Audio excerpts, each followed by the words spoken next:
Welcome to our channel. Today we how to enable audience segmentation in Klaviyo for better LTV. Detailed guide step by step clearly. To enable audience segmentation in Klaviyo for better lifetime value, start by logging into your Klaviyo account. Navigate to the Lists and Segments tab in the left sidebar. Click on the Create List/Segment button located in the upper right corner. Select Segment from the drop-down menu. In the segment creation window, name your segment to reflect the audience criteria you plan to set.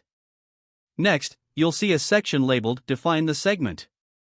Click on Add a new condition. Choose a metric that aligns with your business goals, such as placed order or total revenue. You can set specific parameters for example, if you choose placed order, define the time frame in which you want to analyze the orders.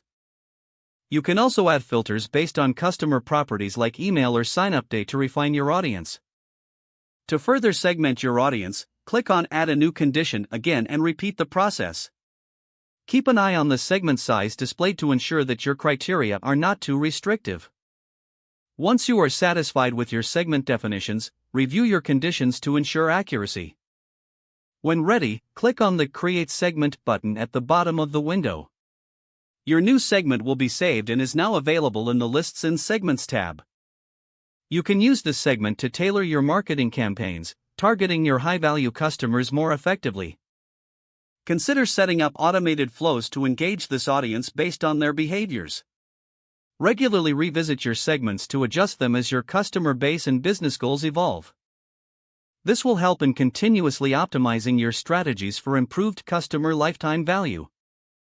If the page does not load, refresh the browser or try again in a private or incognito window. Make sure you are using the correct email address, then retype it carefully to avoid small typos. If your password is not accepted, use the reset option and create a new strong password you can remember. Check your spam folder for verification or security emails, then complete any requested confirmation steps. Enable two-factor authentication if available to improve account security and reduce unauthorized access risk. After signing in, review your profile details so your contact information and settings are accurate and correct. If you see an error message, note it down and try again after restarting your device and internet connection. Log out when you finish, especially on shared devices, to keep your account and payment information secure. If the page does not load, refresh the browser or try again in a private or incognito window. Make sure you are using the correct email address, then retype it carefully to avoid small typos. If your password is not accepted, use the reset option and create a new strong password you can remember. Don't forget to like this video and subscribe to our channel for more step-by-step tech guides.